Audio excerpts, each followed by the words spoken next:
ଭାରତୀୟ କ୍ରିକେଟ ଟିମ୍ର ପୂର୍ବତନ ପେସ୍ ବୋଲର ଜାହିର ଖାନ୍ ବର୍ତ୍ତମାନ ମୁଖ୍ୟ କୋଚ୍ ଗୌତମ ଗମ୍ଭୀରଙ୍କ କାର୍ଯ୍ୟଶୈଳୀକୁ ନେଇ ପ୍ରଶ୍ନ ଉଠାଇଛନ୍ତି।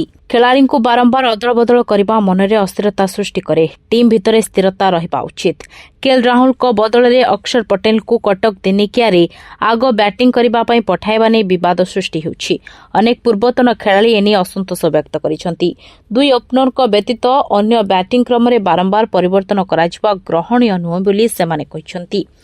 ସମ୍ପୂର୍ଣ୍ଣ ସିଷ୍ଟମକୁ ତରବରିଆ ଭାବରେ ବଦଳାଇବା ଠିକ୍ ନୁହେଁ। ଧୀରେ ଧୀରେ ଏଥିରେ ପରିବର୍ତ୍ତନ କରାଯିବ ବୁଦ୍ଧିମାନର କାମ ହେବ।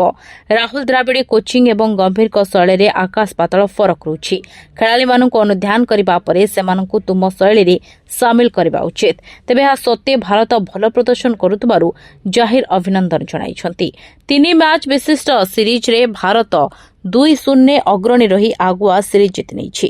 ସିରିଜ୍ର ଅନ୍ତିମ ମ୍ୟାଚ୍ ଅହମ୍ମଦାବାଦରେ ବୁଧବାର ଖେଳାଯିବ।